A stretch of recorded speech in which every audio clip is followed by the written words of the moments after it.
The summer of 2012 arrived on the Mississippi Gulf Coast like it always did. Thick, humid air rolling off the water, the smell of salt and fried seafood mixing in the breeze. Biloxi had always been a town of contrasts. By day, tourists packed the beaches and casinos, their laughter echoing along Highway 90. By night, the waterfront transformed into something else entirely. A place where deals were made in shadowed parking lots, where fortunes changed hands beneath flickering neon signs, and where certain names were never spoken above a whisper. James "Jimmy" DeLuca understood both versions of Biloxi. To most people, he was a successful businessman, a man in his early 50s who'd made smart investments in waterfront properties and had his fingers in several casino ventures. He drove a black Lincoln Town car, wore expensive watches, and always picked up the tab at local restaurants. He was charming, well-connected, and seemed to know everyone who mattered in Harrison County. But there was another side to Jimmy DeLuca that most people only suspected. The whispers followed him like his shadow. Connections to families up north, to New York and New Jersey, to the kind of organizations that had been moving south for decades, finding new territory in the gambling boom along the Gulf. Law enforcement had been watching Jimmy for years, building files, connecting dots, but nothing ever stuck.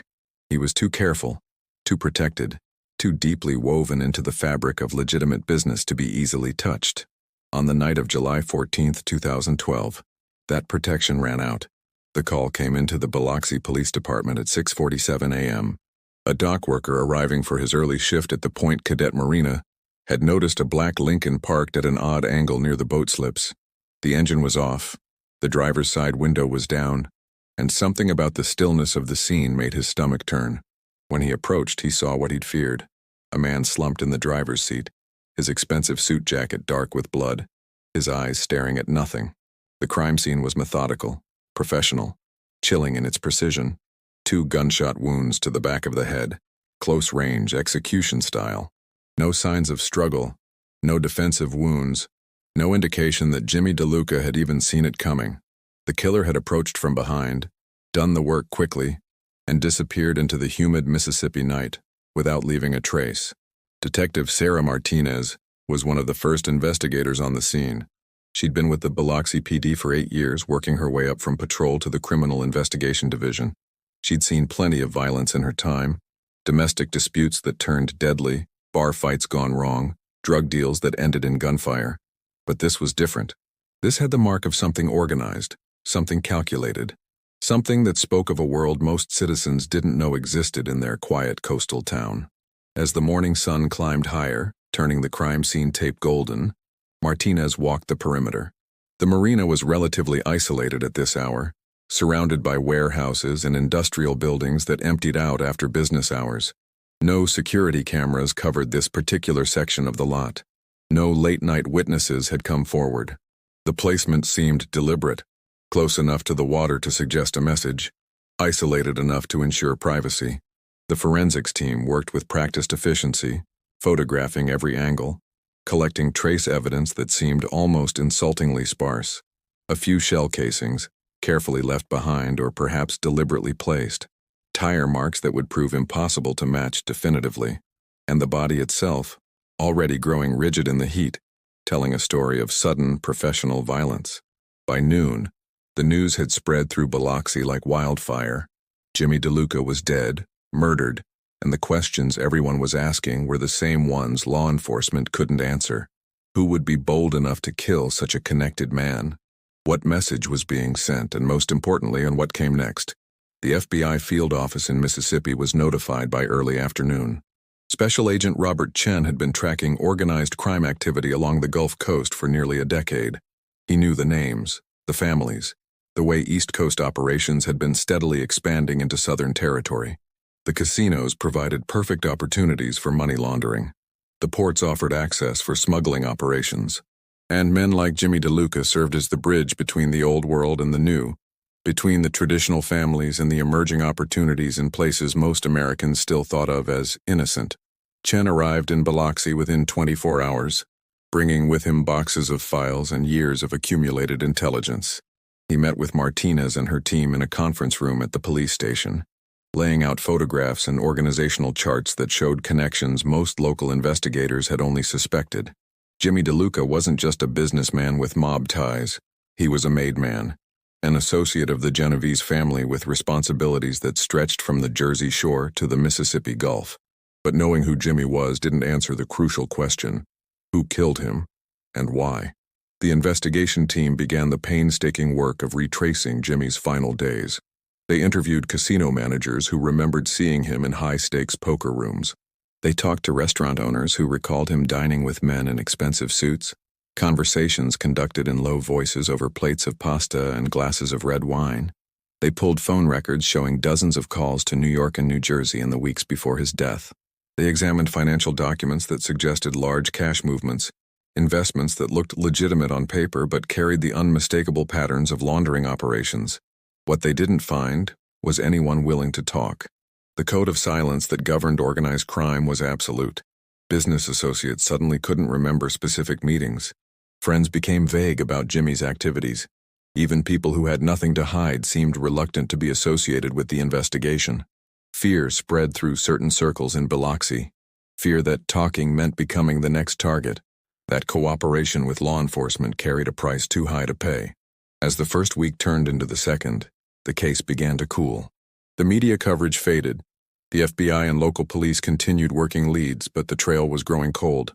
Without witnesses, without confessions, without that crucial break that turns a murder mystery into a solvable case, the investigation was stalling. Detective Martinez found herself driving past the Point Cadet Marina late at night, staring at the spot where Jimmy's Lincoln had been found. The docks were quiet, the water lapping gently against the pilings, the casino lights flickering in the distance. Somewhere out there was a killer who'd walked away clean.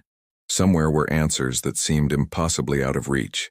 The summer heat pressed down on Biloxi, relentless and unforgiving, and in the silence that followed Jimmy DeLuca's murder, a community held its breath, waiting to see if justice would ever come, or if this would become just another unsolved mystery in a town that had learned to live with secrets. What really happened that night at the marina? Who had the motive, the means, and the cold precision to execute a connected man like Jimmy DeLuca?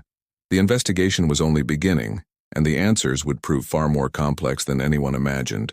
If you're intrigued by this story of organized crime, investigation, and the pursuit of justice, make sure you're subscribed to our channel. Chapter 2 will reveal the suspects, the theories, and the connections that begin to emerge from the shadows. Don't miss what happens next. 3 months after Jimmy DeLuca's murder, the investigation had generated over 500 pages of reports, dozens of interviews, and a growing sense of frustration among the task force. Detective Martinez had reorganized her entire office around the case. Photographs covered her walls, timeline charts tracked Jimmy's movements, and file boxes containing years of FBI intelligence on organized crime sat stacked in the corner. The challenge wasn't a lack of information, it was the opposite problem. Jimmy DeLuca had been involved in so many different operations, connected to so many different people, that the suspect pool felt impossibly large. The question wasn't just who killed him, it was which of his many dangerous associations had finally turned lethal. Special Agent Chen brought a veteran's perspective to the investigation. He'd seen this pattern before in organized crime cases. A hit that looked professional, a victim who knew too much or had become a liability, and a family structure that closed ranks immediately after the killing. The problem was proving it. The mob had spent decades perfecting the art of insulation, creating layers of separation between the people who gave orders and the people who pulled triggers. The task force began building a profile of potential suspects, starting with the obvious candidates. There were 3 primary theories, each supported by different pieces of evidence, each pointing in a different direction. The first theory centered on business rivals. Jimmy had been expanding his casino investments aggressively in the months before his death, muscling into territory that other organizations considered their own. There were rumors of tense meetings, veiled threats, warnings that he was overstepping boundaries. Several casino operators had complained privately about Jimmy's methods, the way he could make inspectors disappear, the way he secured permits that should have been denied, the way his connections smoothed over problems that would have buried other businessmen. Martinez interviewed a casino manager named Thomas Brennan, who'd had a very public argument with Jimmy just 2 weeks before the murder. Brennan ran a smaller operation that was struggling to compete with the larger mob-connected establishments. He'd accused Jimmy of undercutting his business, of using intimidation to poach his high rollers, of playing a game that had no rules. The interview took place in Brennan's cramped office overlooking a half-empty gaming floor. Brennan was in his 60s, tired-looking, with the nervous energy of a man trying to stay afloat in dangerous waters. He admitted the argument but swore he had nothing to do with Jimmy's death. His alibi checked out. He'd been at a casino industry convention in Las Vegas the night of the murder, surrounded by witnesses. But Martinez couldn't shake the feeling that Brennan knew more than he was saying, that the fear in his eyes came from something specific, something he was too terrified to share.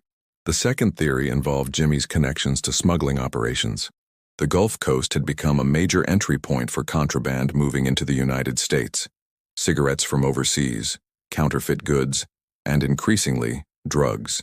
The FBI had intelligence suggesting that Jimmy had been facilitating these operations, using his legitimate shipping connections to move illegal cargo through the port of Gulfport. Agent Chen had identified a potential partner in these operations, a man named Vincent "Vinny" Calabrese, a New Jersey native who'd relocated to Mississippi in 2010.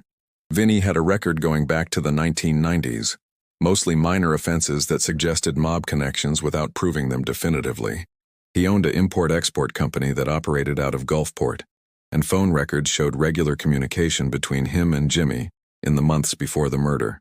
The FBI brought Vinny in for questioning in October 2012.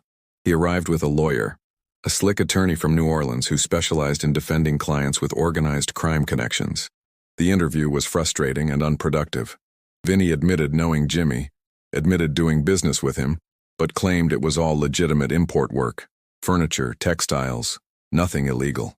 When pressed about the murder, he expressed shock and sadness but offered nothing useful. His alibi was airtight. He'd been in New York visiting family the week of the killing with plane tickets and hotel records to prove it.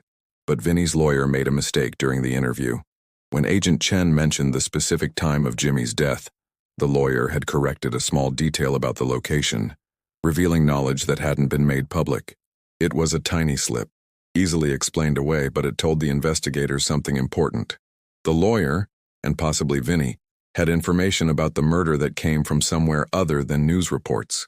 The third theory was the most dangerous and the hardest to prove.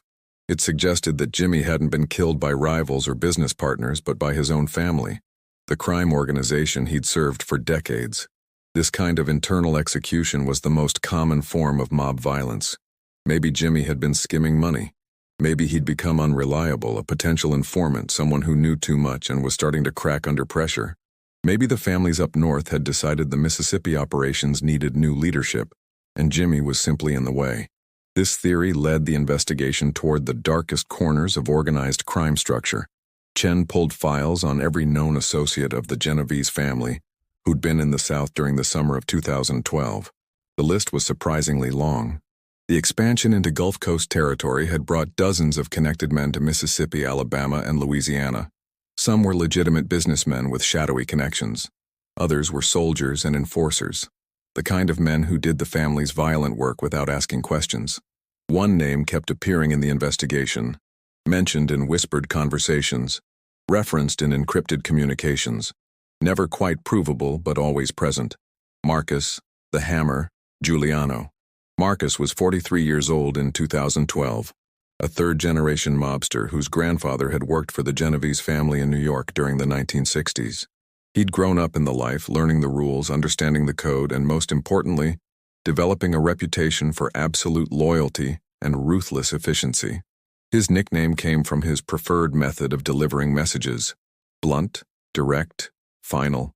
The FBI had been tracking Marcus for years, building a file that documented suspected involvement in at least 7 murders, though nothing had ever been proven.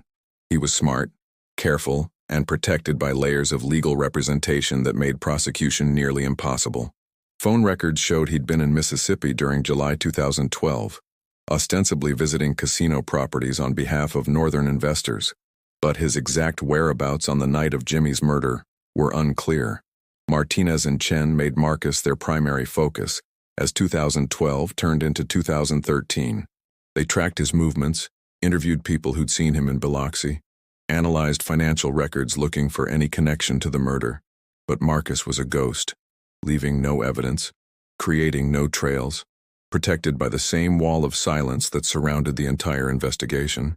The case consumed Martinez, She worked 16-hour days chasing leads that evaporated, interviewing witnesses who suddenly couldn't remember key details, feeling the weight of an unsolved murder that was starting to feel unsolvable. Her captain urged her to move on, to accept that some cases stayed cold, that organized crime killings were designed to be perfect, untraceable, but something kept her going. Maybe it was the professional pride of a detective who hated losing. Maybe it was the fundamental injustice of a killer walking free. Or maybe it was the growing realization that this case was bigger than one murder, that cracking it would expose an entire network of criminal activity that had been operating in the shadows of the Mississippi Gulf Coast for years. As the first anniversary of Jimmy's death approached in July 2013, the investigation seemed to be at a standstill. The leads had been exhausted. The witnesses had been interviewed. The forensic evidence had been analyzed and reanalyzed. And still, there were no arrests, no breakthroughs, just a growing file of information that didn't quite add up to proof. But in investigations like this, the break often comes from unexpected places. Someone gets arrested on an unrelated charge and decides to trade information. Someone has a crisis of conscience. Someone makes a mistake, gets careless, leaves a trail they didn't know they were creating. For the DeLuca murder, that break was still years away.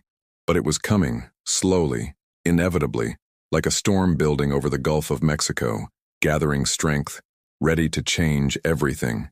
The investigation seemed stuck in an endless loop of theories without proof, suspects without evidence. But in the world of organized crime, patience and persistence often pay off in ways no one expects. What finally broke this case open after more than a decade? Who made the mistake that exposed the truth? Stay subscribed to find out. Chapter 3 will take you into the years of silence, the community living in fear, and the unexpected breakthrough that finally gave investigators the evidence they needed. You won't want to miss what happens next.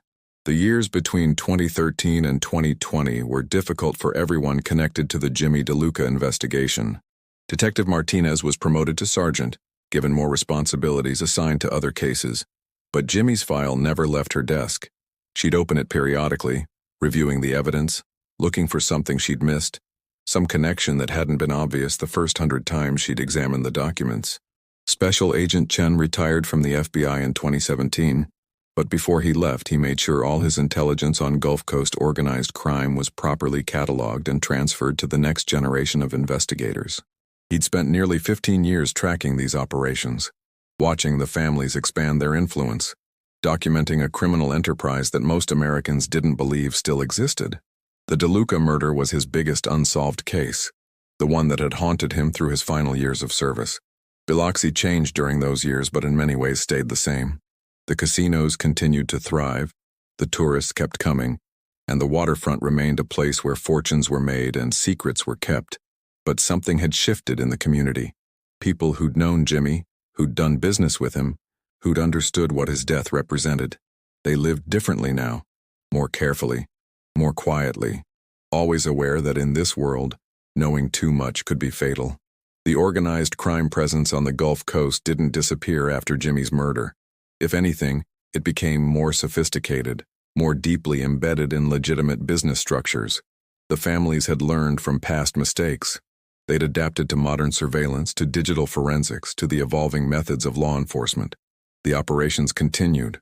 Money laundering through casino operations, smuggling through the ports, extortion disguised as business consulting. But they were harder to see, harder to prove, protected by lawyers and accountants who knew exactly how to stay one step ahead of the law. Marcus Giuliano remained a person of interest throughout this period, though he was never charged with anything related to the DeLuca murder. He moved between New York and Mississippi, his presence in the South becoming more frequent, his involvement in casino operations becoming more visible. The FBI maintained surveillance when resources allowed, but without new evidence, without a witness willing to break the code of silence, there was nothing to build a case on. For Martinez, the frustration of those years was profound. She knew, in the way investigators sometimes just know, that Marcus was involved. The timeline fit, the motive fit, the method fit perfectly with his history and reputation. But knowing and proving are two different things, separated by the vast gulf of legal standards that require evidence, witnesses, proof beyond reasonable doubt.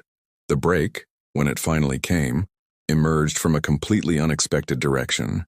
In March 2020, Just as the world was beginning to grapple with a pandemic that would change everything, a man named Anthony Russo was arrested in Newark, New Jersey on federal racketeering charges.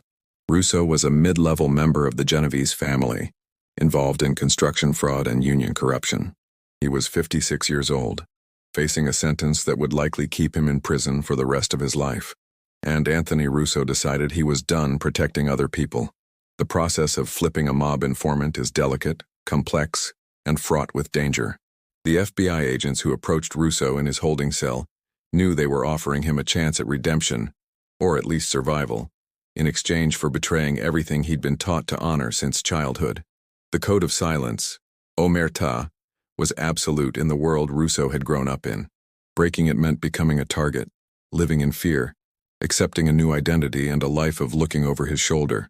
But Russo had reached a breaking point. Maybe it was the prospect of dying in prison. Maybe it was bitterness toward the family that he felt had abandoned him. Maybe it was something deeper, a moral reckoning with the violence and corruption he'd witnessed and participated in over decades. Whatever the reason, when the FBI offered him a deal, Russo took it. Over the next several months, Russo provided information about dozens of operations, implicating hundreds of people, revealing the inner workings of organized crime with a level of detail that prosecutors had rarely seen. He was methodical, credible, and most importantly, willing to testify. And in one of his many debriefing sessions, when FBI agents were going through the list of unsolved murders they suspected had family involvement, Russo's face changed when they mentioned Jimmy DeLuca. The story Russo told was both simple and damning. According to him, Jimmy DeLuca hadn't been killed by business rivals or smuggling partners. He'd been killed on orders from within the family structure, executed for the oldest and most unforgivable crime in the mob world. He'd been skimming. Jimmy had been responsible for managing significant cash flows through the casino operations, money that needed to be cleaned, accounted for, and moved up the chain to the family leadership in New York. Over several years, Jimmy had been taking small percentages for himself, amounts that seemed insignificant individually, but added up to hundreds of thousands of dollars. He'd been careful, clever, covering his tracks well enough that the skimming went unnoticed for a long time. But eventually, the family's accountants discovered the discrepancies. An audit in early 2012 had revealed the problem, and the response was swift. Jimmy was given a chance to explain, to make things right, to pay back what he'd taken. But instead of cooperating, Jimmy made a fatal mistake. He tried to negotiate, to argue that his services were valuable enough to justify the extra compensation, that his connections and expertise deserved more than the family was paying him. That kind of pride, that kind of challenge to the family structure couldn't be tolerated. The order came down from New York. Make an example, send a message, ensure that no one else would make the same mistake. And the man chosen to deliver that message was Marcus Giuliano. According to Russo, Marcus had flown to Mississippi in early July 2012, making contact with local associates, surveilling Jimmy's movements, waiting for the right opportunity. The hit itself was textbook mob execution. A trusted associate called Jimmy to set up a meeting near the marina, somewhere quiet, somewhere they could talk business. Jimmy showed up expecting a conversation, maybe a warning, maybe one more chance to make things right. Instead, he got 2 bullets to the back of the head and a message that echoed through the organization. The family forgave nothing, forgot nothing, and tolerated no betrayal. Russo's testimony was specific, detailed, and corroborated by other evidence the FBI had collected over the years. He described conversations he'd overheard, confirmations from other family members, the way the murder had been discussed afterward in careful, coded language that celebrated the efficiency of the operation. In January 2024, nearly 12 years after Jimmy DeLuca's murder, federal prosecutors finally had what they needed to move forward. The evidence was assembled, the witnesses were prepared, and the case was presented to a grand jury in the Southern District of Mississippi. The indictment of Marcus the Hammer Giuliano was unsealed in February 2024. He was charged with murder in aid of racketeering, conspiracy, and interstate travel in commission of murder for hire. The charges carried a potential death penalty, though prosecutors indicated they would seek life imprisonment. The arrest took place in early morning hours at Marcus's home in Atlantic City, New Jersey. Dozens of FBI agents surrounded the property, expecting resistance, prepared for the possibility that Marcus would attempt to flee or fight. Instead, when they knocked on his door, Marcus answered it calmly, dressed in a suit with his lawyer already present. He said nothing, showed no emotion, and was taken into custody without incident. The news hit Biloxi like an earthquake. After more than a decade of silence, of fear, of whispered rumors and unanswered questions, the case had finally broken. Detective Martinez, now a lieutenant approaching retirement, felt a mixture of vindication and exhaustion. She'd known all those years that the truth was out there. She just needed someone brave enough or desperate enough to speak it. The community reaction was complex. Some people felt relief that justice was finally being served. Others felt fear that the arrest would trigger retaliation, that breaking the silence would bring new violence to the Gulf Coast. Casino operators suddenly found themselves under renewed scrutiny. Federal investigators asking questions about connections they'd long denied. Operations they'd claimed were completely legitimate. But the most profound impact was on the families. Both Jimmy DeLuca's relatives who'd lived with unanswered questions for 12 years, and the countless others who'd been touched by organized crime violence, and had given up hope that anyone would ever be held accountable. The case against Marcus Giuliano was building toward trial, with prosecutors preparing to present Anthony Russo's testimony, along with years of accumulated evidence. The defense was preparing its own strategy, likely to challenge Russo's credibility, to argue that a convicted criminal's word wasn't sufficient for conviction, to demand proof beyond the testimony of an admitted mobster. But everyone involved knew that regardless of the trial's outcome, something fundamental had changed. The code of silence had been broken. The myth of mob invulnerability had been shattered. And the message was clear. No matter how long it took, no matter how many years passed, justice could still reach into the shadows and pull the truth into the light. After 12 long years, the investigation that seemed hopeless had finally produced an arrest. But would the case hold up in court? Could prosecutors prove what they knew in their hearts was true? And what would the final chapter of this story reveal about justice, persistence, and the long arm of the law? Don't miss the conclusion. Subscribe now to see how this incredible story ends, and to discover more true crime investigations that prove some cases are never truly cold. Chapter 4 is coming next. Chapter 4. Justice on the Gulf Coast. The trial of Marcus Giuliano was scheduled to begin in September 2024 in the federal courthouse in Gulfport, Mississippi. The location was symbolic, bringing the case back to the community where the crime had occurred, where Jimmy DeLuca had lived and died, where the effects of organized crime had been felt most directly. The months leading up to the trial were intense for everyone involved. The prosecution team, led by Assistant U.S. Attorney Jennifer Walsh, worked around the clock preparing their case. Walsh was in her early 40s, a career prosecutor who'd built her reputation on complex organized crime cases. She understood the challenges ahead, convincing a jury to accept the testimony of a mob informant, connecting evidence that spanned more than a decade, proving beyond reasonable doubt that Marcus Giuliano had pulled the trigger that night at the Point Cadet Marina. The defense team was equally formidable. Marcus's lead attorney was Daniel Carbone, a legendary criminal defense lawyer from Philadelphia, who'd successfully defended numerous high-profile organized crime figures.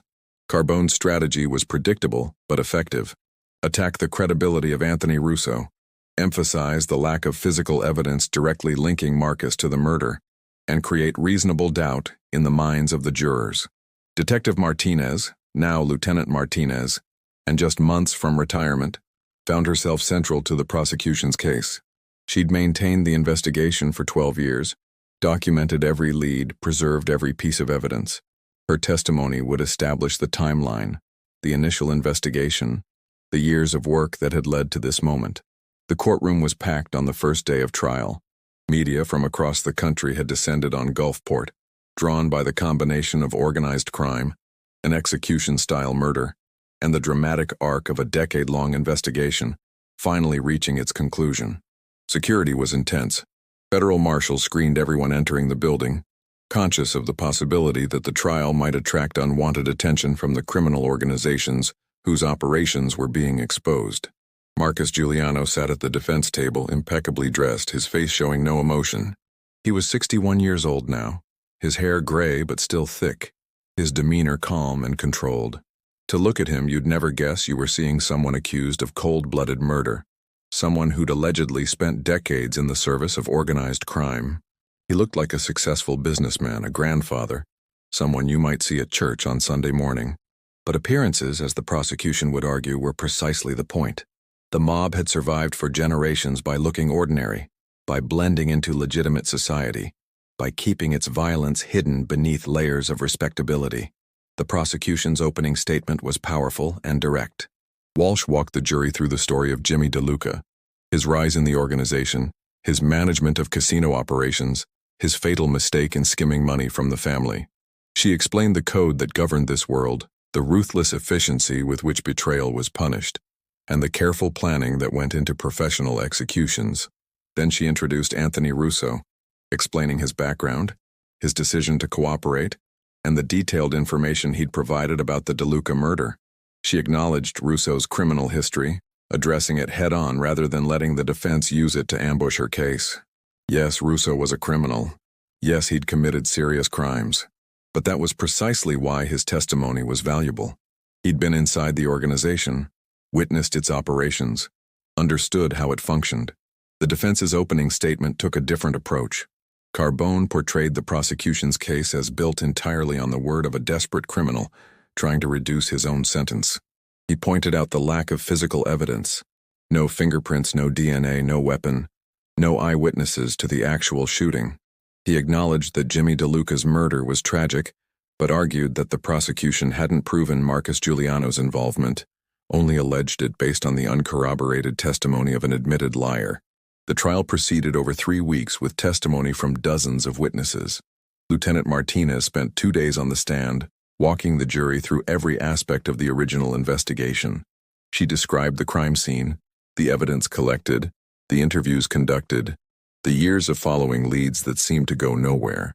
Under cross-examination, Carbone tried to suggest that the investigation had been flawed, that Martinez had fixated on Marcus without sufficient evidence, that her testimony reflected bias rather than facts. But Martinez was unshakable. She'd lived with this case for 12 years. She knew every detail, every document, every piece of evidence. When Carbone challenged her conclusions, she calmly referred to specific reports, specific dates, specific facts that supported the prosecution's theory. FBI agents testified about organized crime structure, explaining to the jury how the Genovese family operated, how orders traveled from leadership in New York to soldiers in the field, how murders were authorized and executed.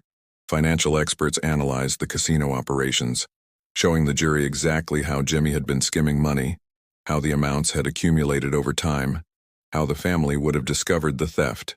Phone records placed Marcus in Mississippi during the time of the murder, though not specifically at the crime scene. Surveillance reports documented his meetings with local associates. Financial records showed unexplained cash transactions in the weeks following the murder, consistent with payment for services rendered. But the crucial testimony came from Anthony Russo.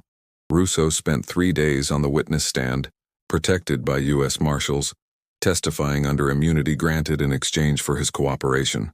He described in detail the internal workings of the Genovese family, the hierarchy, the rules, the way decisions about violence were made and implemented. He explained how he'd learned about the DeLuca murder, the conversations he'd overheard, the confirmations he'd received from other family members.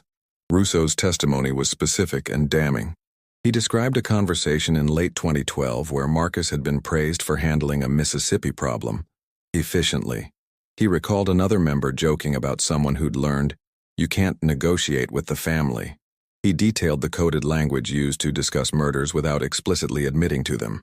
Under cross-examination, Carbone attacked relentlessly. He went through Russo's criminal history, forcing him to admit to fraud, extortion, conspiracy. He questioned Russo's motives, suggesting that he was willing to say anything to reduce his own sentence. He pointed out inconsistencies in Russo's various statements to the FBI, small details that had changed over multiple debriefings. But Russo held firm on the core facts. Yes, he was a criminal. Yes, he'd made a deal to testify. But what he was telling the jury about Jimmy DeLuca's murder was the truth. Truth he'd learned from being inside the organization. Truth that he was now revealing at tremendous personal risk. The prosecution rested its case after 18 days of testimony. The defense chose not to put on extensive evidence, relying instead on the argument that the prosecution hadn't met its burden of proof. Marcus Giuliano did not testify. exercising his Fifth Amendment right to remain silent. Closing arguments were scheduled for a Friday morning in late September 2024. The courthouse was even more packed than it had been during opening statements. The jury had been listening to 3 weeks of testimony about organized crime, murder, and the complex investigation that had finally brought charges. Now they would hear the final summations before beginning their deliberations. Walsh's closing argument was masterful. She wove together all the evidence: the crime scene, the financial records, the phone data, the witness testimony, and crucially Anthony Russo's detailed account of how and why Jimmy DeLuca had been murdered. She reminded the jury that they weren't being asked to like Russo or approve of his past actions. They were being asked to evaluate his testimony in light of all the other evidence, to see how it fit perfectly with what the investigation had revealed. She spoke directly about the nature of organized crime prosecutions, about how these cases are always difficult, because the organizations are designed to prevent exactly this kind of accountability. Physical evidence is destroyed. Witnesses are intimidated. Records are hidden or encoded. The only way to penetrate this wall of silence is through people like Russo, people who've been inside, who know what happened, who finally decide that the truth matters more than the code. Carbone's closing argument was equally compelling. He reminded the jury of their responsibility to demand proof beyond reasonable doubt. He challenged them to look at the evidence objectively, without being swayed by emotional narratives about organized crime or mob violence. Where was the physical evidence? Where was the murder weapon? Where were the eyewitnesses? He portrayed Russo as fundamentally unreliable, a career criminal who'd spent his entire adult life lying, cheating, and manipulating, now trying to manipulate one more group of people to avoid spending the rest of his life in prison. Could they really convict someone of murder based solely on the word of such a person? The jury began deliberations on a Friday afternoon. They worked through the weekend, requesting to review specific pieces of evidence, asking clarifying questions about the timeline and phone records.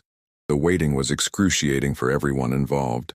Martinez found herself unable to sleep, replaying the trial in her mind, wondering if they'd done enough, if justice would finally be served. On Tuesday morning, October 1st, 2024, the jury sent word that they'd reached a verdict. The courtroom filled quickly. Marcus Giuliano sat at the defense table, his face still showing no emotion. Walsh and her team stood ready, professional but clearly tense. Martinez sat in the gallery, her hands clasped tightly, 12 years of work coming down to this single moment. The jury filed in, their faces solemn and serious. The foreperson, a retired schoolteacher from Biloxi, stood when the judge asked if they'd reached a verdict. "We have, Your Honor." "What say you?" "On the charge of murder in aid of racketeering, we find the defendant Marcus Giuliano guilty." The courtroom erupted. Gasps, tears, reporters rushing to file their stories. Marcus showed emotion for the first time, his jaw tightening though he remained silent. His attorneys immediately began preparing for the appeal they knew was coming. Martinez felt tears streaming down her face. 12 years of frustration and determination finally releasing. Justice hadn't come quickly. It hadn't come easily. But it had come. The judge scheduled sentencing for December 2024. Given the severity of the crime and Marcus's criminal history, prosecutors expected a life sentence without possibility of parole. The weeks following the verdict felt surreal to everyone who'd been touched by the Jimmy DeLuca case. The national media coverage was extensive. Stories about the conviction appeared in major newspapers. True crime documentaries began production, and legal analysts debated the significance of successfully prosecuting a decades-old mob murder, based largely on informant testimony. But for the people of Biloxi, the impact was more personal and more complex. Lieutenant Sarah Martinez found herself at the center of unexpected attention. Reporters wanted interviews. True crime podcasters requested her time. Young detectives from departments across the South reached out, asking about her persistence, her methods, her ability to keep a case alive for over a decade when everyone else had moved on. In her quiet moments, Martinez would drive past the Point Cadet Marina, looking at the spot where it had all begun on that humid July morning in 2012. The marina looked the same, boats rocking gently in their slips, the smell of salt water and diesel fuel, the distant lights of the casinos reflecting off the water. But something fundamental had changed. A message had been sent, not just to the criminal organizations operating in Mississippi, but to communities everywhere that lived in the shadow of organized crime. Silence could be broken, Justice could be delayed, but not denied, and the law had a longer memory than the mob believed. The broader implications of the conviction rippled through the organized crime landscape along the Gulf Coast. Federal prosecutors used the momentum from the Giuliano case to pursue other investigations that had been languishing. Casino operators found themselves facing renewed scrutiny. Financial institutions that had looked the other way at suspicious transactions suddenly became more cooperative with law enforcement requests. Anthony Russo, the informant whose testimony had been crucial to the conviction, entered the witness protection program immediately after the trial concluded. His identity would be changed, his location kept secret, his previous life effectively erased. It was a high price to pay for breaking the code of silence, but Russo had made his choice. In interviews conducted before he disappeared into his new life, he spoke about the weight of carrying violent secrets for decades and the unexpected relief he felt in finally telling the truth. "I'm not a hero," Russo told federal agents during one of his final debriefings. "I'm a criminal who got caught and made a deal. But Jimmy DeLuca deserved better than to be murdered and forgotten. His family deserved answers. And maybe, just maybe, someone else thinking about doing what I did, spending their whole life in service to violence and greed. Maybe they'll see what happened to me and to Marcus and make a different choice." The sentencing hearing for Marcus Giuliano was scheduled for December 16, 2024, in the same Gulfport courtroom where he'd been convicted. The hearing would give Jimmy DeLuca's family their first opportunity to address the man who'd murdered their loved one, to speak directly about the impact of a crime that had stolen a father, a brother, a son from their lives. Jimmy's daughter, Angela DeLuca Morrison, had been 28 years old when her father was killed. She'd known about his connections to organized crime. It was impossible to grow up in that world and remain completely naive. But she'd also known him as a father who'd attended her dance recitals, helped with her homework, walked her down the aisle at her wedding just 2 years before his death. Angela had spent 12 years grieving, wondering, living with questions that had no answers. Now finally, she would have the chance to confront the man who'd taken her father from her. The courtroom was packed for the sentencing hearing. Federal marshals maintained heavy security, aware that even convicted, even facing life in prison, Marcus Giuliano represented potential danger. He sat at the defense table in his prison jumpsuit, the expensive suits of the trial replaced by the reality of his new status as a convicted murderer. The federal sentencing guidelines for murder in aid of racketeering called for life imprisonment. There would be no parole, no early release, no deals. Marcus Giuliano, if the judge followed the standard sentence, would die in federal prison. Before imposing sentence, Judge Patricia Kendrick invited victim impact statements. Angela DeLuca Morrison approached the podium, her hands shaking slightly, a prepared statement clutched in her fingers. She looked directly at Marcus as she began to speak. "I've thought about this moment for 12 years, Angela said, her voice steady despite the emotion behind it. "I've imagined what I would say to the person who murdered my father. I've rehearsed speeches in my head, angry words, accusations, questions about how someone could kill another human being so coldly, so efficiently, without apparent remorse." She paused, gathering herself.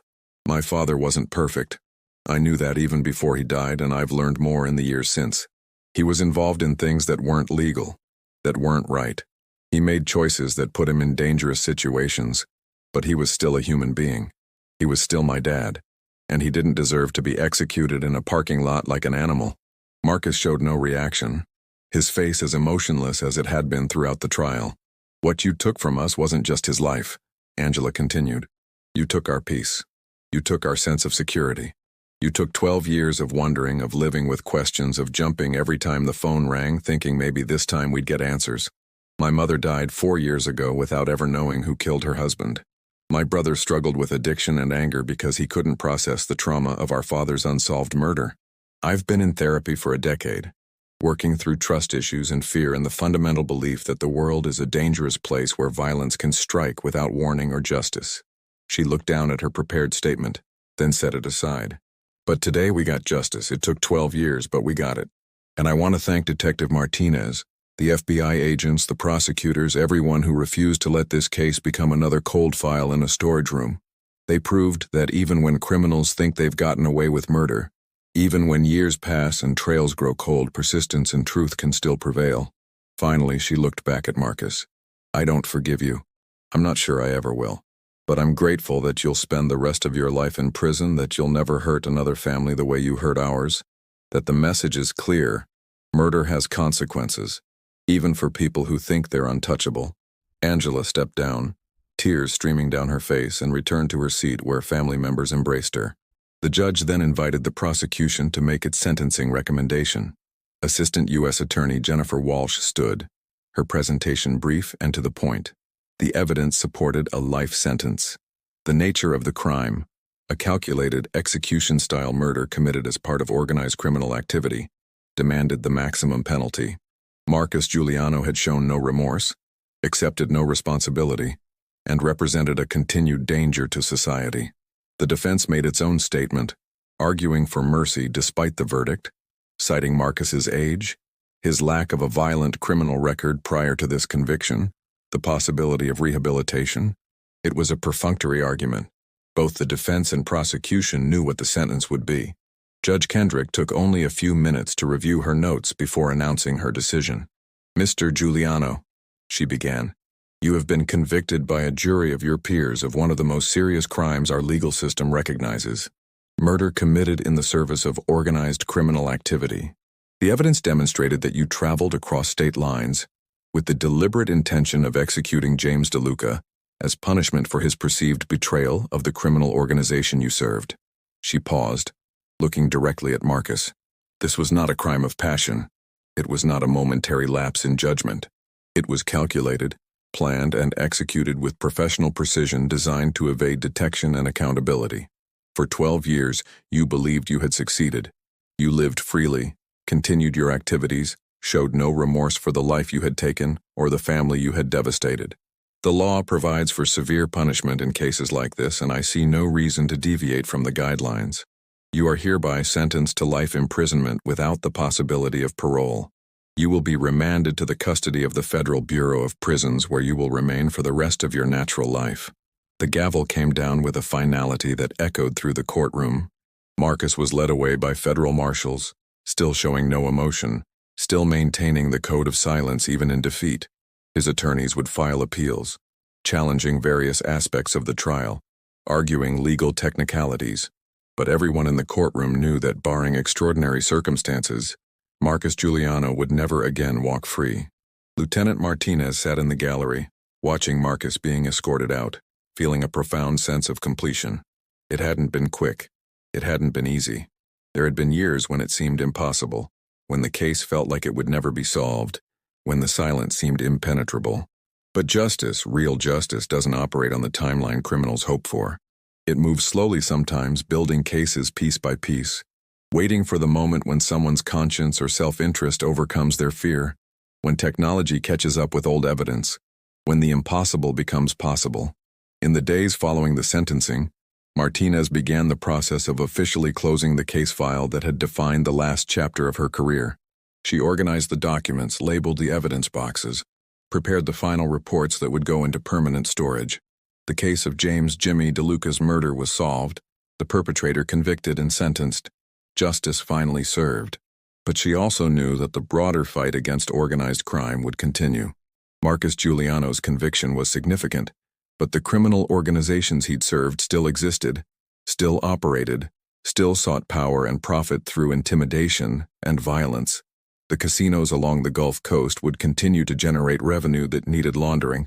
The ports would continue to offer opportunities for smuggling. And there would always be men willing to do the violent work that organizations like the Genovese family required. What had changed was the certainty of impunity. The DeLuca case proved that mob murders could be solved, even years later. It proved that the code of silence could be broken. It proved that forensic technology, persistent investigation, and the eventual cooperation of insiders could crack even the most carefully planned crimes. On her final day before retirement in January 2025, Martinez received a letter from Angela DeLuca Morrison. It was brief but heartfelt, thanking her for never giving up, for treating Jimmy's murder as more than just another case file, for understanding that behind every victim was a family deserving answers and justice. "You gave us closure," Angela wrote. "You gave us the ability to move forward knowing that the person who killed my father was held accountable. That matters more than I can express. Thank you for your service, your dedication, and your refusal to let time erase the truth. Martinez kept that letter in her desk drawer, a reminder of why she'd chosen this profession, why she'd spent decades investigating crimes and seeking justice for victims who couldn't seek it for themselves. The Mississippi Gulf Coast continued its rhythm. Tourists on the beaches, gamblers in the casinos, boats moving in and out of the harbors. On the surface, everything looked the same. But beneath that surface, in the bars where certain people met, in the offices where certain business was conducted, in the phone calls made with careful language to distant cities, the message of Marcus Giuliano's conviction resonated clearly. The mob wasn't invincible. The law had patience that outlasted criminal planning.